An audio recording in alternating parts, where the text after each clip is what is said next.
Anyone who's seen a Japanese ghost movie knows you can make hair scary. However, if you suffer from cheetophobia, the irrational fear of hair, you really don't need the help. Sufferers can develop pathological anxiety around anything even remotely related to the subject, whether it's hair on people's heads, loose hair on people's clothes, or even going bald. Emily White, a teenager from the UK, described her experiences with cheetophobia as debilitating. She told the British newspaper The Daily Mail that she can only date men with shaved heads, that she once cried for a solid hour and a half after seeing a hair floating in the toilet. I wonder how that happens. Like, how do you get scared of hair? Okay, like, hair's gross when you see chunks of hair on the floor, things like that. Like, no one really wants to find, like, hair lying around in places that aren't on your head, but to have, like, a fear of it, and like not dating someone with hair? Oh my god.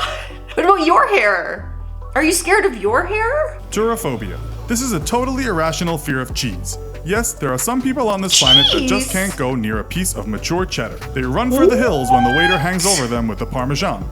Churi comes from the Greek meaning cheese, and you know the rest. The English media in 2016 reported about a university student with this phobia who called her first contact with cheese traumatic. However, she did say that mozzarella wasn't as scary as the other cheeses. How are you afraid of cheese? Cheese is one of the greatest gifts to this earth. And like, why is mozzarella less scary than another block of white cheese? This is so strange. I just want to talk to these people and ask them so many questions.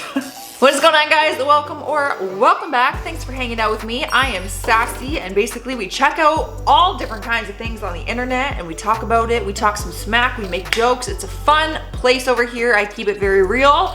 We are checking out some weird fears that people actually have. What is your fear? I want to know. Tell me in the comments.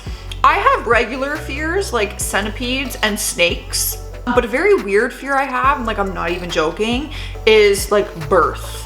The thought of me getting pregnant and having to give birth gives me crippling anxiety, and I don't want to go through childbirth. Like, it's a fear of mine. I'm hoping that one day maybe I'll get over that and I'll want children, who knows, but it's like a crippling fear, and I'm not kidding.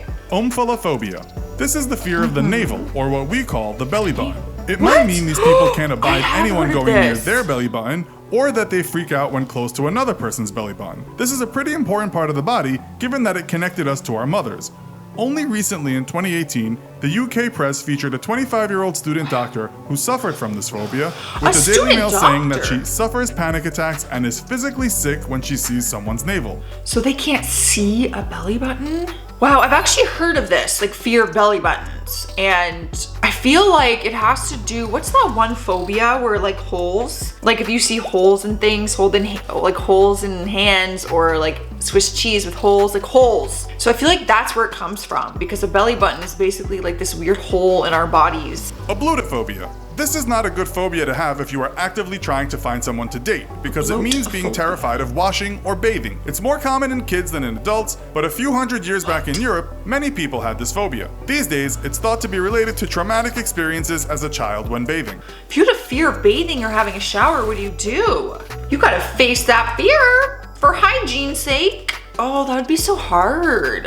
I mean, I guess if you're having a fear of having a bath, you could have a shower, but if you have a fear of both, what do you actually do though?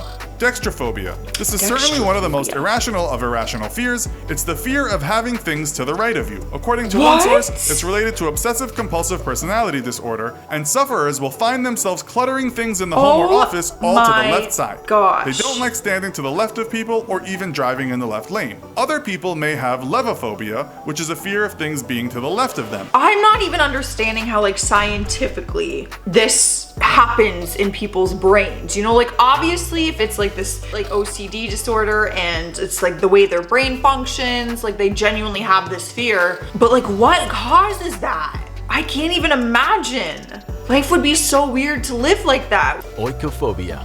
If xenophobia is the fear of what's different, often used in the context of bigotry toward other nationalities, then oikophobia is the exact opposite, the fear of the familiar. Its name is derived from the Greek word oikos, meaning loosely one's family, property, and home. People suffering from oikophobia develop a fear of being inside their own home, or even homes in general, as well as a general anxiety and suspicion of common household items and appliances, such as toasters and fridges.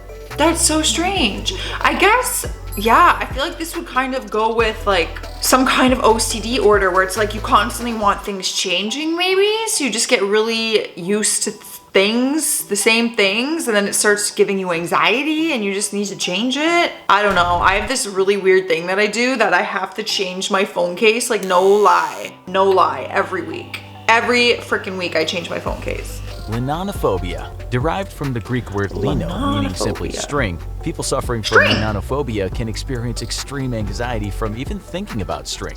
If they actually see a piece of string or, God forbid, a ball, a panic attack is a possible outcome. Linonophobes are likely to avoid any location that could possibly expose them to string, such as fabric and craft stores. Seeing even a loose string on someone's clothes can be a traumatic event. Oh my gosh, string! There's gotta be reasons to all this, you know? Like, is it just me or do you guys not want to talk to these people and be like, bruh, what happened with the string that makes you so scared of them? Like, it has to start somewhere, you know? We develop fears when we're young based on experiences and things like that and emotions. I want to know what happened with the string. Ablutophobia. Hard to spell, hard to pronounce, and even harder to understand. For millions of people worldwide suffering from peanut allergies, it's totally rational to be frightened of peanut butter. Ablutophobia, however, is not just the fear of peanut butter. Specifically, it's the irrational fear of getting peanut butter stuck to the roof of your mouth. Seriously.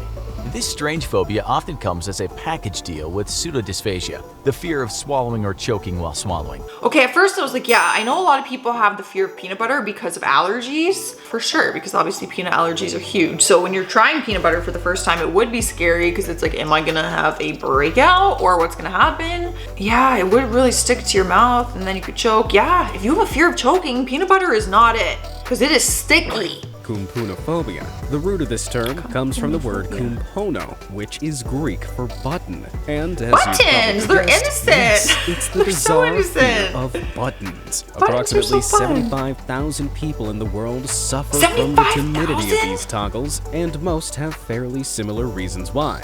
Some simply despise their texture, whereas others have experienced intense trauma relating to them, which has manifested into a phobia. Okay, yeah, that movie Caroline was creepy and having buttons as eyes. Yeah, like I can see why you ruined buttons for children. I feel like, again, this might be that hole phobia. People don't like holes, and the fact like buttons, you stick needles through the holes to sew and stuff. So this one kind of makes sense, like based on other phobias and stuff. Being the lightest hue on the color spectrum, yellow is often associated to bright, happy things, like sunshine and springtime. But yellow isn't a happy color for everyone. Just ask sufferers of xanthophobia. That's right, these poor people have an unrelenting fear of the color yellow. But that would mean they're scared of everything from school buses and taxis to flowers and bananas. Bananas! Oh my god, I can't, like...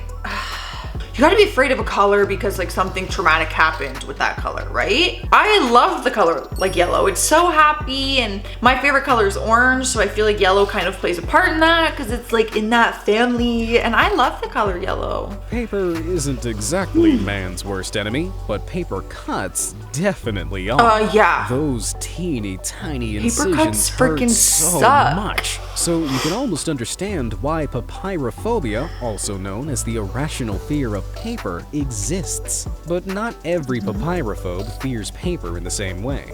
Some fear the texture of dry paper, while others despise slushy wet paper, purely blank paper, or even just the sound of ripping paper. In those examples, I'm like, I didn't realize how paper's everywhere. Like toilet paper, newspaper, regular paper, like paper is truly everywhere. Wow, I was gonna say fear of paper cuts makes sense because those hurt so bad. Like tell me the ones in between the middle of your fingers isn't like a death sentence. Like it hurts so freaking bad. All right guys, well those are some weird fears that people have. Make sure you guys share your fears with me in the comments. But before I get out of here, I'm doing today's shout out. Today's sassy shout out goes to G's Girl 1, and they said, "Aw, how did your friend die? What happened? Don't have to say if it's too hard to talk about." No, it's not too hard to talk about. Her 3-year anniversary is coming up, so it's been some time. I actually enjoy talking about her. So the other day I mentioned that my friend up there in the frame, because people are like, who is that? Is that you? No, that's my friend Olivia. She passed away a few years ago. She just had, I won't go into detail, a lot of it's personal as well, and I'll respect her family. She had a lot of health issues growing up. Like when we were kids in elementary school and stuff, she was always in sick kids hospital. So So she had health conditions ever since we were young. However, when she passed, she was healthy and in good standing. So it was a very tragic and unexpected thing for all of us. But thanks for listening, guys. I really appreciate you. If you guys want to be the next Sassy shout out, write some stuff down below and like this video because I appreciate it and it really helps me out. I'm getting out of here though. Stay safe out there, stay classy, and stay sassy. Bye. Do I have a fear? We'll talk about it after. I do have fears. I have weird fears. 11, 3. Oh my God, hold on. I gotta crack my back. Ooh, it's broken. 11, 12. Oh, that's it. Oh, my back's honestly broken. I can't even sit here anymore. And like this video, it really, like, can you speak words? Have you even subscribed to the channel yet? Don't be a fake fan. Hit that subscribe button. You know you want to.